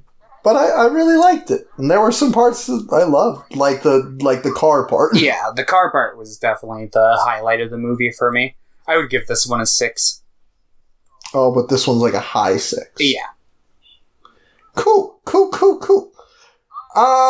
Yeah, and that was the Maniac Cop duology. Thanks everybody for watching. We'll see it. No. The third one's not going to take long because absolutely fucking nothing happens in this movie. Alright.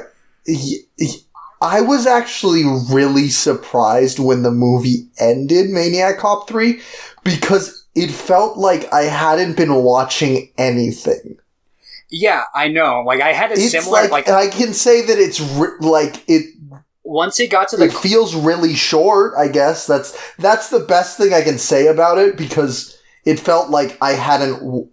By the time I was done with it, it felt like I hadn't watched a movie. When I got to the climax, I, rewound, because I was like, did I, just space out half this movie, or did just nothing happen? And I, went back, I'm like, oh, just absolutely fucking nothing really happened in this movie.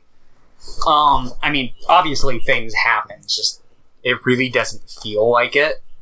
So it's just kind of a remake of both Maniac Cop 2 mixed with Bride of Frankenstein. Yeah. So basically, according to the synopsis on Maniac Cop 3 on IMDb, how did they pronounce this guy's name? Hounigan? But... Do they ever even, say his name? I don't remember, but basically... Hounigan or Hounigan? A voodoo-esque priest, I'm quoting the synopsis on IMDb there, recites a chant while surrounded by candles, and he stabs a decapitated human head, and then... Man, this head looked so bad. Yeah, and then this is what, brings... Pretty much all the production of this movie looks terrible in comparison to the second one. Oh, yeah. I was surprised with some of the casting I saw in it, though. Despite, how shitty this film seemed, and apparently, this film was, plagued with, just production troubles. I haven't looked it super deep into this one though. But so apparently William Lustig himself has been no, that movie's terrible. Yeah. It's just not good. And I don't one of my big problems with the first two was the fact that they never really explained what William Hastings, what Matthew Cordell was. I don't know what that was, a major brain fart. But Matthew Cordell, they never explain what brings him to life. It's just that he's kind of back, and that you can tell that he's undead. But this one, they basically state that, you can perform, a voodoo ceremony on, a brain-dead person and basically, grant them immortality.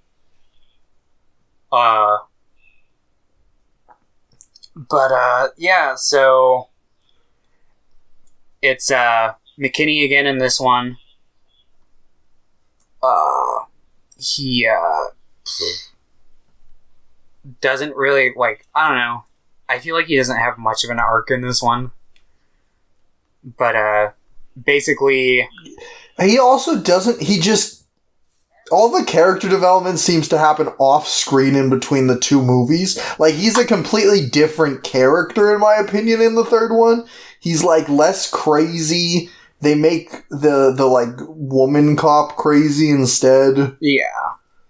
And then they also make him, really smart. He wasn't very smart in the second one, and I think that's why I liked it, but he's I know everything about occult rituals now. And I'm what? Why? Yeah. But, so basically, there's, a crime scene where there's, a headless corpse, but, there's a dead chicken stuffed inside, the neck. The neck, yeah. And he's this is I've recognized this. I know what this is. Basically, the chicken is left inside the body to let the soul take flight. But basically, he's like friends with this officer named Kate Sullivan. Basically, she's been dubbed Maniac Kate because she's like super, just spontaneous with her police work, and this leads her into a scene where she is dealing with like this pharmacy robbery with fucking Jackie Earle Haley, who is always a pleasure to see. I always enjoy seeing him and stuff. Oh, come on. But, so basically he's holding the, like, I'm spacing on the term, like the clerk hostage. He's like, don't shoot me or else I'm going to shoot this woman. But Maniac Kate decides to shoot her anyway, and not shoot her, shoot him. So he drops, and then the clerk picks up the gun. It turns out that this was all like a setup. She's actually dating Jackie Earle Haley. So she starts just blasting at the cop, and the cop like just gets a good one shot in between the eyes on the she clerk. gets shot, but she shoots the clerk in the head. And there's some like Nightcrawler characters who are going around. They're basically trying to get like juicy footage for the news. And Nightcrawler was inspired by Maniac Cop 3. oh yeah, I'm sure. Yep. But basically, like, they doctor the footage and make it look like this was like a hostile act on her part instead of being portraying the situation honestly. So she, Kate's in a coma, like, she's basically, like, done for the rest of the movie. But she's basically, like, just getting shit on by the media and the public for shooting this pharmacist, shooting this pharmacist and this, dude. But the robber, Jackie Earle Haley, is basically, he's about to get off free because of this whole situation. And he's like, hell yeah. So then the guy's like, Robert Davi's being a little baby. I just really don't like this movie. Yeah, so basically like Robert Davi's like in and out of the hospital because he's basically just keeping an eye on Kate. Yeah, because she's just brain dead and comatose. Yeah. And he's like, well. And there's like a doctor there who's like a really big asshole. Like the most insensitive doctor of all time. He's like, what? She can resuscitate, and I don't know what he says. He says that like, he can. She's only breathe. Davi's like, well, what am I supposed to do with her? And he's like, I don't know, lay her next to some bedrock or something. It's just like, Jesus fucking Christ. I know. I think he says, find her a nice garden patch, like because she's a vegetable. Yeah. So I'm just like, what are you working on your stand up here? What's going on? Yeah. But so, and he's like, this scene was so funny because he's like, I don't like your humor, and he starts walking away, and there's just these two people sitting there, and he's like yelling, help them. And I'm just like, what? It's just the script in this is so incoherent. Yeah. I was so confused because it was the same writer. It was Larry Cohen wrote it and William Lustig directed it. So I'm just like, how? Yeah. Meanwhile, while this is going outside, Cordell shows up outside of the hospital and, Cordell does this, like, weird cowboy shoot where he, like, tosses the guy up in the air and, like, shoots him. Yeah. And it's just like... He's like, you cops, you pigs, you... And then Cordell just throws him in there and goes, pew, pew, pew, pew! Yeah, 'cause he's like, you all think it's like the Wild West out here or something like that. Some line alluding to cowboys on the Wild West before they do this, like, weird little sequence. But basically, God. Then he walks in and, like... He's basically just... He kills somebody with defibrillators. Yeah, he kills that and then he kills doctor. Somebody with X-ray.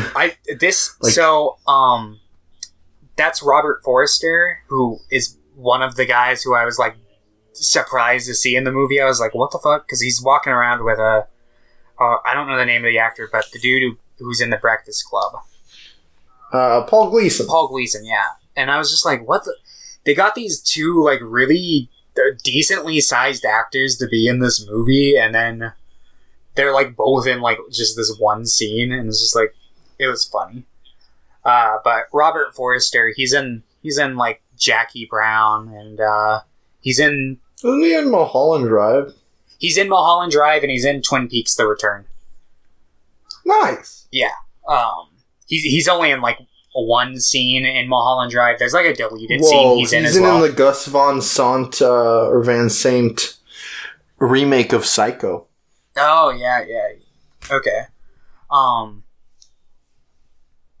But, yeah, he gets X-rayed in this movie, and it's quick. And, he basically just gets strapped to a table and left there to cook.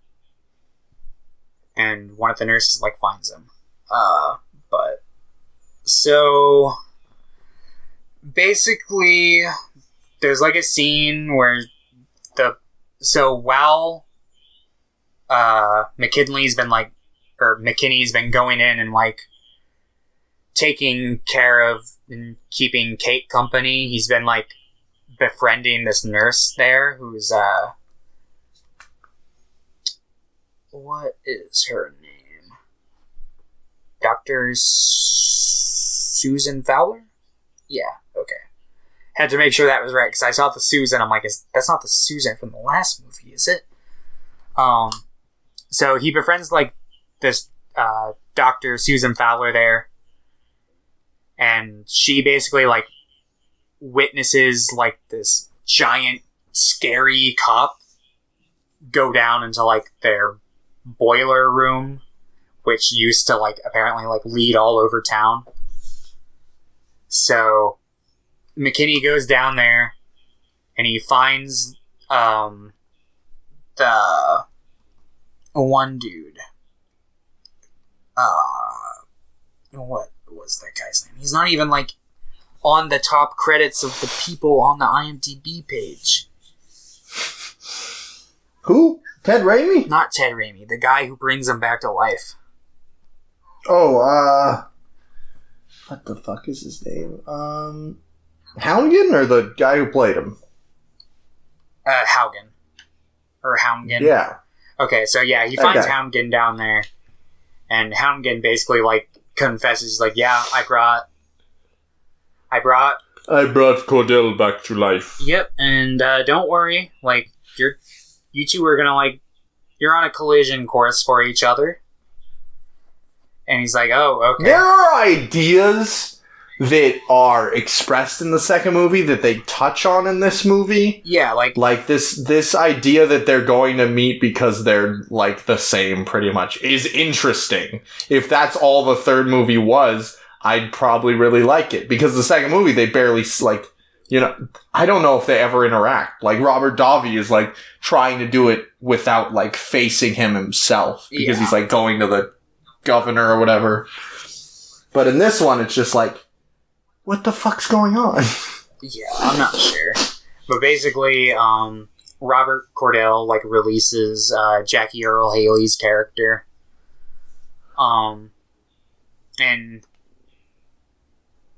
is this the scene that I'm thinking of? Let's see. Because I'm trying to think. Do you mean the scene where Robert Davi rolls out on his fucking hospital bed under the covers? Yeah. Okay, so it is this scene. This is the only scene in the movie I liked, and it's only specifically for the part where he's, like, about to roll over the counter, but he, like, sticks his leg out and, like, does a quick that fake was out. Like, that was cool. Like, I like this scene in general. I think it's a pretty good, like, action scene. I think it's shot pretty well. Yeah. I also like this setup because it just looks really silly. Like, there's just a random, like, hospital gurney, like, covered up going towards people. And then just suddenly, like, there's these 3, like, criminals that got let loose by Cordell in this hospital. And then Robert Davi just starts shooting with 2 guns. And then he's, like, fighting them. And he rolls through this, like, window into another room, but he hooks his leg up to the ceiling to, like, stop himself from rolling and rolls back. Like, that was a really cool thing. Yeah. I really liked that part. That was probably one of the 2 things I liked in this movie. Yeah. What was the other thing? The final shot I thought was really funny in, like, a bad way. Yeah. Reminded me of, like, the final shot. Have you seen Halloween Resurrection? No. I've only seen Halloween 1 and 3, I believe. Oh. Yeah, you'll have to do that franchise. I do want to watch them all because I'm evil. I mean, Actually, I don't even think I've seen 3. I think I've only seen Halloween. Okay. The original, which is really good. You saw the new one, right? Nope. Oh, you didn't? I thought you did. Nope. Yeah, I think there's a couple good ones, right? There's a couple decent ones. I like Halloween. I think Halloween 2, well, I don't like what it set up for the franchise going forward, because that's the one that set up that, like, Laurie Strode is related. They're brother and sister, right? Technically, the TV version of the first film did that, but I usually watch theatrical, so it's not an issue. And that shot was like, or they shot that scene that implied that prepping for the second movie. But I think the second movie is, like, okay. I think it's a lot weaker than the first one. I like the third one. I think 4 has its entertaining moments, but is overall not good. I think 5 is also not good. 6 is really, really bad, but it's like Paul Rudd's first movie, so it's kind of funny to see.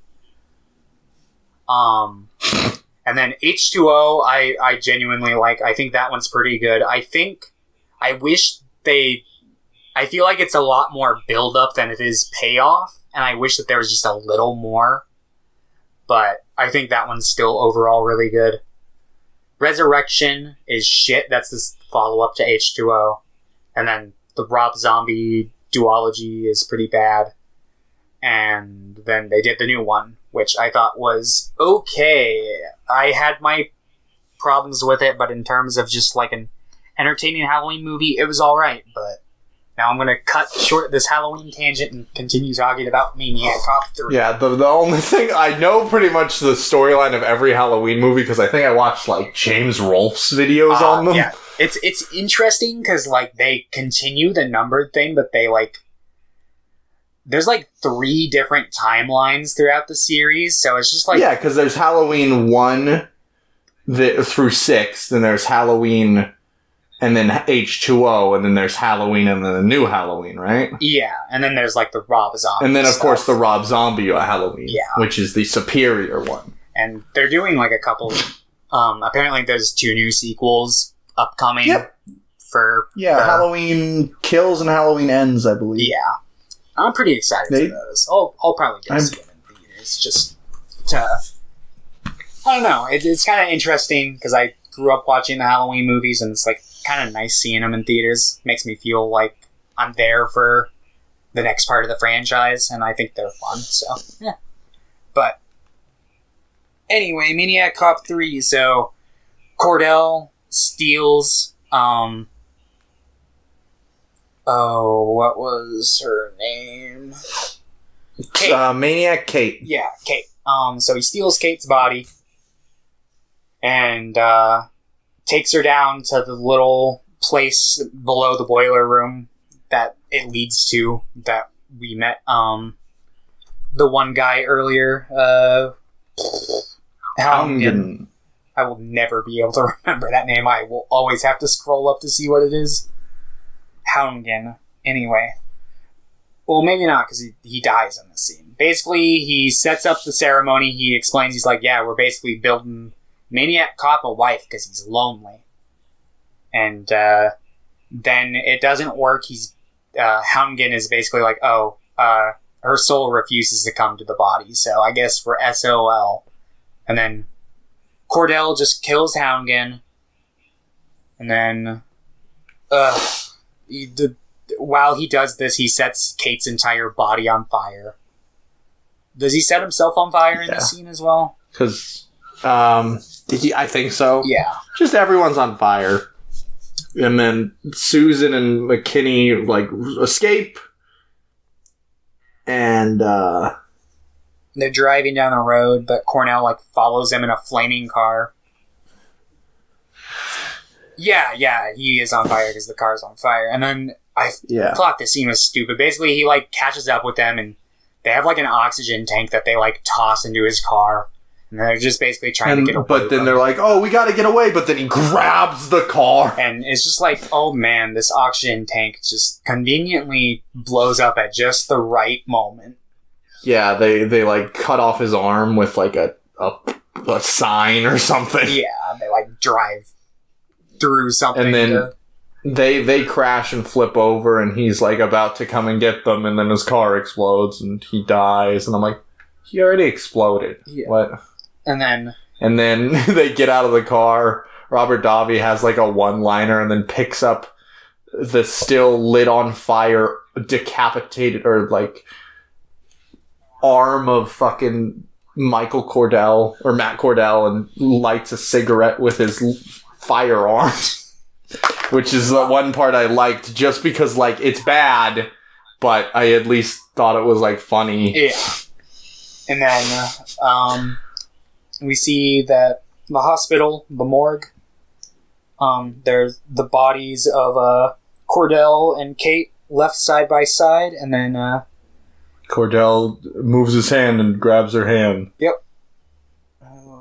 That's the end of Maniac Cop. Apparently, the actor for Maniac Cop, Robert Zadar, was always open to doing a fourth one, but he passed away from cardiac arrest in 2015, which is sad. I would have been open to them doing like another Larry sequel Cohen if they like retcon the third one last year. Huh? Larry Cohen also passed last year. Oh, did he? Aw. Mm-hmm. I didn't know that. I mean, William Lustig is still alive. He's apparently going to be producing the new series as well. Okay. Huh. But yeah, so Maniac Cop 3 was really bad. Yeah, like, exceptionally bad, in my opinion. Yeah. Some positives. I was delighted to see Robert Forrester. That one scene in the hospital was cool.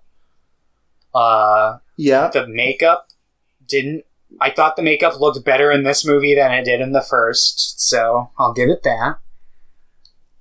I don't know. I don't know if I agree with that one. I think the first looks pretty bad, but I thought this looked like really bad. Yeah, I don't know. I at least they, in my opinion, at least like the makeup was a bit more creative with this one, I guess. I mean, even though it was just kind of continuing the second one's makeup effects, like, I just like that they put more effort into it. I really was not a fan of the makeup in the first movie.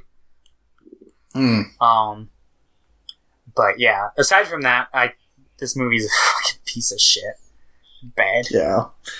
I do want to see more. I'm probably going to go through Lustig's just whole catalog. Yeah. I want to see Maniac. I didn't realize that the Maniac that came out with a couple Elijah years Wood ago was a remake of it.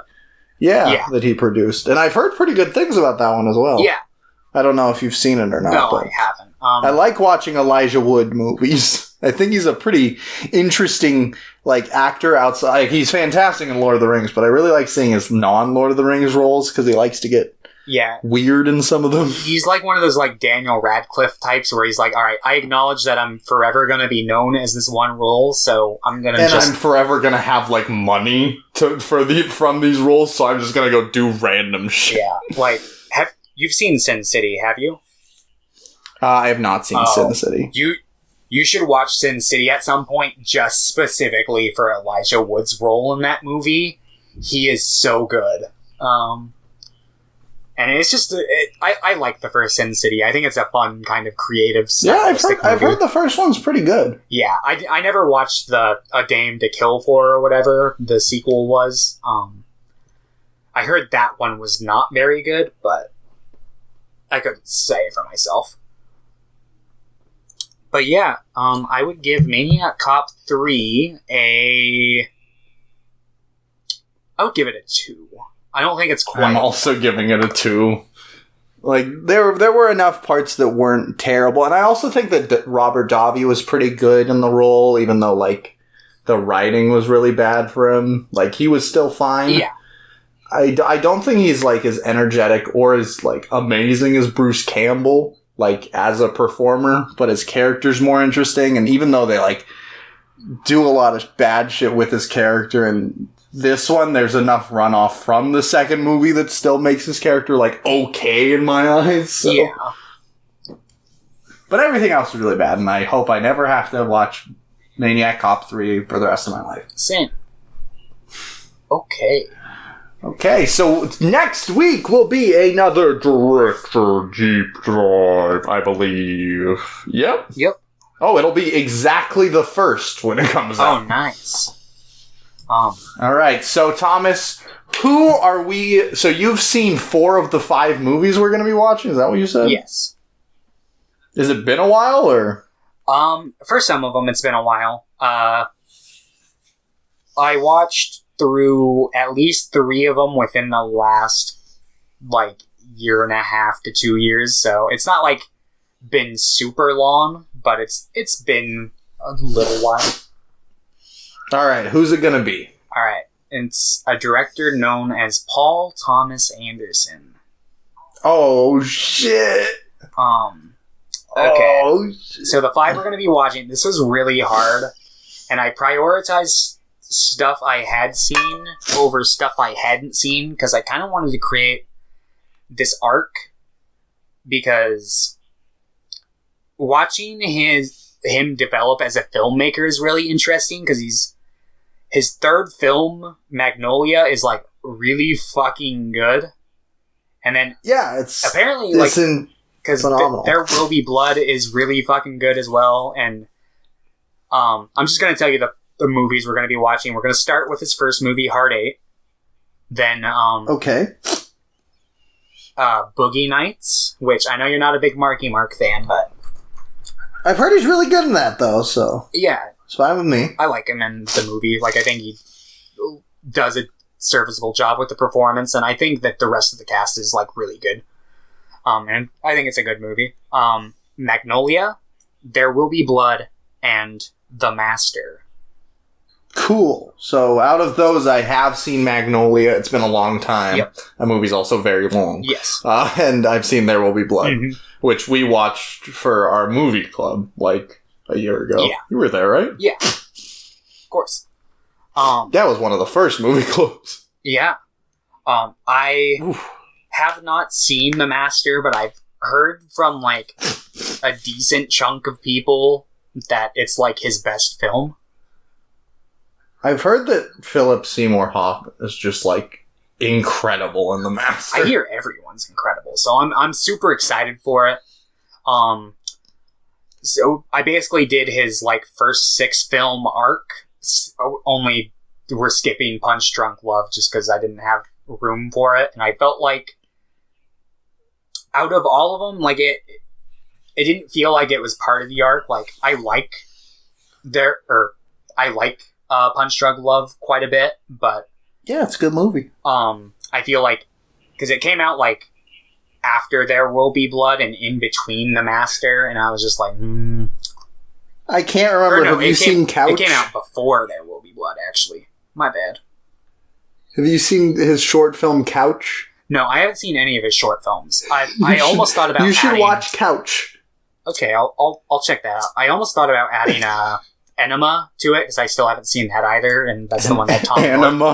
Enema is when you clean out your fucking asshole. Oh, whatever. Who cares? Anyway. Anima's fantastic. Yeah, I haven't seen that one yet, so. Well, cool. I'm very excited. So just to go over, we're doing Hard 8. Hard 8. Boogie Nights, Magnolia, There Will Be Blood, The Master. Yes. All right. Very, very cool. I'm very excited. So am I. All right. Well, thank you all for watching episode 45?